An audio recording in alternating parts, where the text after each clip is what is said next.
Y ahora vamos a adentrarnos al campo del significado, ¿no? De la semántica. Esta presentación la retomé de un curso de un maestro que me está dando clases para entrar al doctorado, ¿no? De hecho, él va a ser mi tutor. Bueno, eso quiero que sea mi tutor, pero a ver si se deja, ¿no? Entonces le comenté, le dije, oye, pásame tu información, porque la información que me presentó se me hizo muy completa y muy sintética para no aburrirlos, ¿no?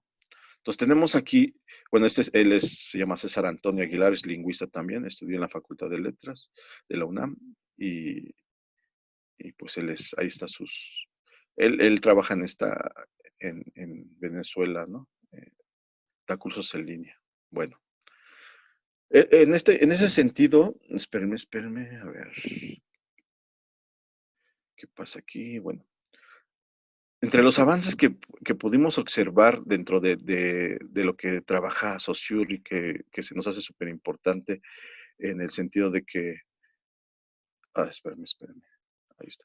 Voy a ver si se puede hacer grande, si se hace grande, más o menos. ¿Si lo alcanzan a ver bien o no? ¿Sí? Sí, resúmelo bien. Perfecto. Espérame. Es que ahí está.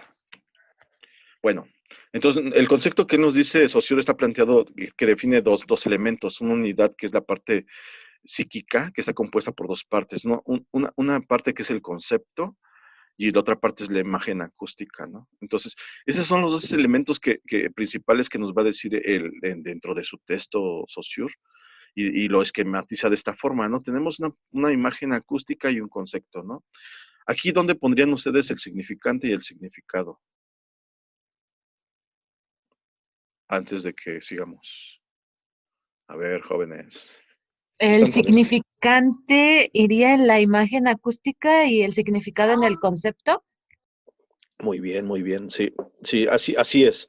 Entonces ya se dieron cuenta que ya ustedes ya tienen elementos, o sea, yo ya prácticamente nos estoy haciendo un repaso de lo que ustedes ya leyeron y ya revisaron desde primer semestre, ¿no? O sea, estamos retomándolo, estamos a media carrera y estamos retomando algo que nos va a servir para otra materia, ¿no? O sea, y vean cómo herramientas que ya tuvieron desde un semestre anterior, nos los vamos a retomar porque estamos pensando ahorita en un mundo nuevo que se llama la semántica y este mundo nuevo tiene que trabajar con significados. O sea, es así de simple, ¿no? Y entonces vamos a empezar desde el primer investigador que trabaja los significados y no lo explica a partir de un elemento muy importante que se le llama el signo lingüístico, ¿no? ¿Y qué es esa cuestión del signo lingüístico? Dice que es esta relación que se da entre esas dos partes, una concepción psíquica, mental, una concepción totalmente cognitiva, que se da entre el habla humana, ¿no? Esta relación entre concepto e imagen acústica. Y aquí nos dice, ¿no? Que es la unidad mínima, ¿no? Es una unidad mínima que se puede identificar y también nos dice, espérenme, lo que voy a hacer es que yo no veo bien. Espérenme, voy a apagar mi video y voy a seguir compartiendo.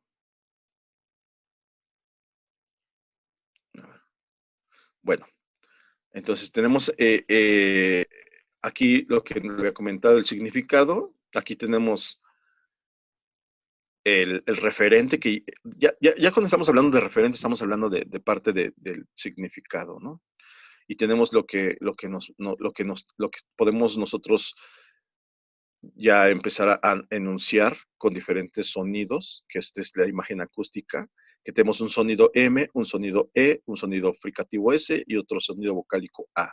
Entonces ya tenemos aquí elementos que nos van a decir, y esta relación, cuando escucho la palabra mesa, que esa es la imagen acústica desde el sonido y desde que me la hago representativa dentro de mi cognición, y después ya hago un concepto de esa mesa, o sea, el concepto más común va a ser esta imagen que tienen abajo que dice significado, ¿no?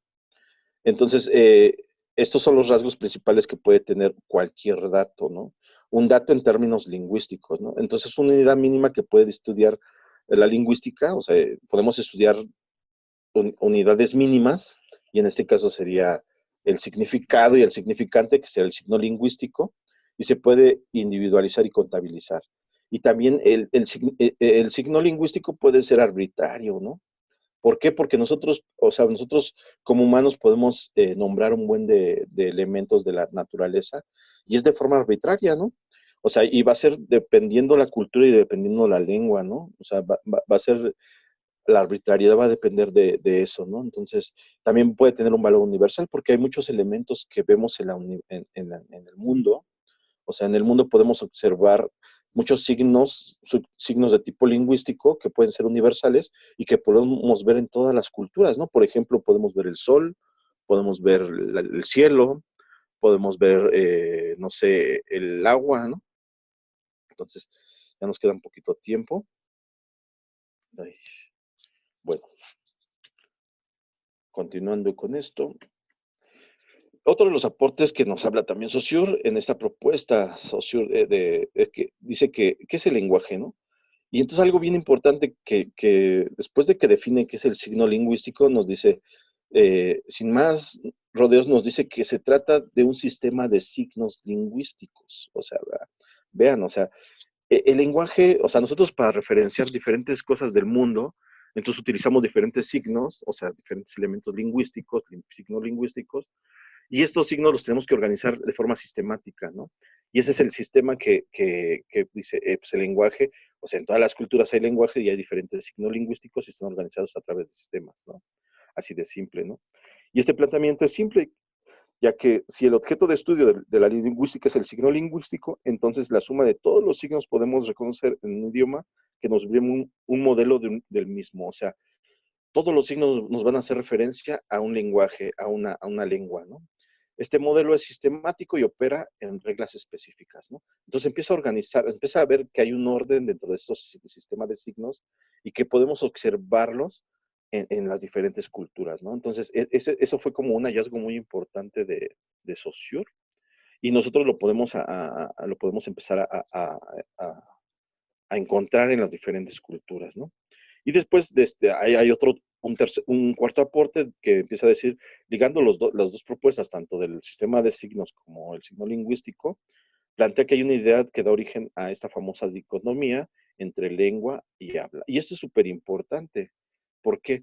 Porque el lenguaje es multiforme, dice, es multiforme y es heteróclito, ¿no? Y también ahí hace su expresión, dice, a caballo en diferentes dominios, a la vez físico, fisiológico y psíquico, ¿sale? Que pertenece además del dominio individual al dominio social, ¿no? Y aquí ya nos empieza a hablar de elementos totalmente sociales y totalmente individuales, ¿no? Individuales cuando estamos hablando de cuestiones físicas, fisiológicas, psíquicas, ¿no? Cuando estamos hablando del habla. Y cuando está hablando de elementos sociales, cuando empezamos a categorizar como humanos.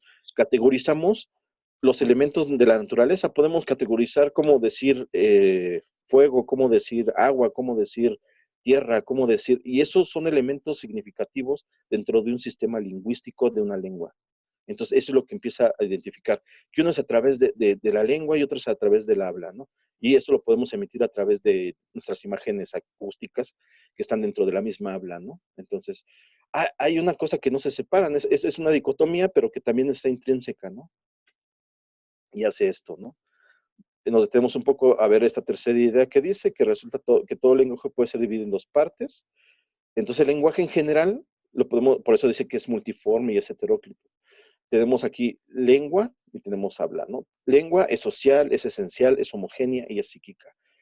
Vean, es un elemento social la lengua, ¿no? Es también homogénea y psíquica. O sea, cuando hablamos de la lengua del español, tenemos que pensar todo este tipo de elementos. Y cuando hablamos del habla, podemos hablar igual del español, pero puede haber un habla individual porque se puede escuchar un habla diferente en la zona norte del país y una habla diferente en la zona sur. Y así nos podemos ir, ¿no? O sea, y entonces, y los referentes va a depender de la lengua, ¿no? También no es lo mismo la lengua que escuchamos del otomí y el habla puede ser una variación en el habla y eso puede ser las variantes dialectales, ¿no? Se dan cuenta, ¿no? Entonces, aquí ya empezamos a identificar algunos, y cada lengua va a tener elementos para categorizar al mundo. Eso es importante para empezar a hacer significados, y eso es lo que podemos empezar a identificar con Saussure, ¿no? Entonces, por eso podemos encontrar que el signo lingüístico va a conocer el valor del signo necesario a partir de un sistema de lengua, ¿no? O sea, debemos, para empezar a reconocer los sistemas, debemos primero encontrar el signo lingüístico dentro de estas lenguas, ¿no? Es bien importante. Y este sistema solidario donde el valor de un signo resulta de la presencia del resto de los signos. O sea, los signos están intrínsecamente vinculados, ¿no? Entonces, aquí es donde podemos encontrar que el signo ya empieza a tener un valor más social, porque tiene que ver, o sea, los signos lingüísticos tienen que ver totalmente con la lengua y con la cultura, ¿sale? Entonces, llévense esa idea, ya casi acabamos la sesión, eh, pero no sé, hasta ahorita, ¿cómo más o menos les ha quedado claro? Me regreso un poco, fui muy rápido. ¿Cómo ven? Pues hasta ahora sí, sí va claro, creo. Entonces, Profe, teniendo claro, más o menos entendimos, pero ¿cómo meteríamos el referente y el significante, pero en una ambulancia? ¿Ahí cómo se manejaría? Igual en el ejemplo que eso, tiene de la mesa. ajá, ajá, ajá. Eso lo vamos a ver ¿cómo se llama? En la próxima clase.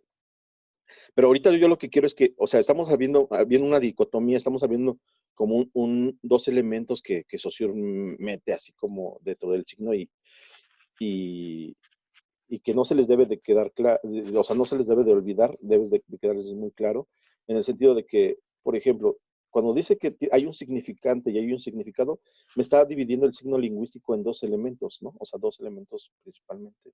O sea, no, pero cuando ya ustedes empiezan a tener un tercer elemento, que ahorita lo que acaba de decir su compañero qué pasa con una ambulancia, ¿no? Y eso va a ser el tercer elemento que lo vamos a discutir, que empieza a bosquejarse, porque otro investigador que se llama Sanders Peirce, él empieza a cuestionar el signo, o sea, no olvide el signo de Saussure, ¿no? Saussure es como el padre en este sentido del signo lingüístico y que vean el aporte que da la lingüística, ¿no? O sea, estos elementos sí podemos individualizar los signos, los podemos contabilizar también, o sea, podemos hacer estudios científicos del signo, o sea, ¿no? O sea, y entonces eso es importante, ¿no? Y dice, también es una unidad mínima. Vean, esa es una unidad mínima que también va a servir para estudiar dentro de la semántica los significados, ¿no? Entonces se va a convertir en una unidad de estudio el significado, ¿no? Que es parte del signo, ¿no? Y también que tiene un valor universal. O sea, son elementos que nos está diciendo Saussure en su libro y dice, porque los signos lingüísticos están por todos lados, ¿no? O sea, dice, lo podemos ver en todas las culturas, ¿no? Y eso está bonito, ¿no? O sea, y además están bien organizados, dice, están organizados, están sistematizados, existen, ¿no? O sea, nosotros lo estamos abordando de forma teórica, en forma, pues lo que estoy comentando es una teoría, no son teorías que propone Saussure. O sea, no es mi teoría, es una teoría de Saussure, y que es importante que la ubiquemos y que sepamos cómo se desglosa. O sea, ahorita se la está desglosando de forma muy general y de forma muy sintética, pero también que capten como la esencia de esta teoría, ¿no? ¿Y para qué? Porque acuérdense, dice, una lengua está constituida, una lengua a través de un sistema de signos lingüísticos, ¿no? Entonces, ¿qué vamos a estudiar dentro de una lengua? Pues vamos a estudiar signos lingüísticos, ¿no? Entonces, cuando veamos el tercer elemento que se le agrega al signo lingüístico, es como el tema que sigue, ¿no? Que es la tricotomía del signo, ¿no? Que le llaman. Pues son tres elementos. Nomás le agregan un elemento más a este elemento dual, ¿no? Que maneja este Saussure, ¿no? Entonces, es importante que no se olviden de esta dicotomía porque se va a retomar y de hecho, Saussure es vigente hasta la fecha. O sea, hay estudios que trabajan este tipo de trabajos, de elementos teóricos, y hay otros que ya encontraron, hay maestrías, creo que trabajan semiótica del lenguaje, sí, semiótica del lenguaje en la UAP, ¿no? Y ellos ya trabajan tanto con Saussure como con Sanders Peirce. Pero eso lo vamos a ver en la próxima clase, ¿no? De la otra parte del signo, ¿sale? pues no sé, creo que ya con esto terminamos la sesión, pero sí me gustaba que les quede claro esta parte, ¿no? Del signo, para que ustedes ya cuando empecemos a identificar elementos significativos, ¿no? Dentro de las palabras que empecemos a describir, y ustedes mismos les vaya haciendo clic la cuestión de la semántica, ¿no? O sea, solitos, ¿no? Si ustedes lo vayan reflexionando. Y ya cuando hagan sus trabajos de que les pida, a ver, vamos a hacer una lista de palabras donde encuentren elementos de campos semánticos, les diga, a ver, un campo semántico está organizado por tales elementos, y este campo semántico lo puedo definir a través de estas palabras, ¿no? Y así, ¿no? Pero poco a poco, ¿no? Entonces, no sé, ¿tienen alguna otra duda? Entonces vayan pensando para la próxima clase, así nomás para algunos ejemplos del signo de Saussure, desde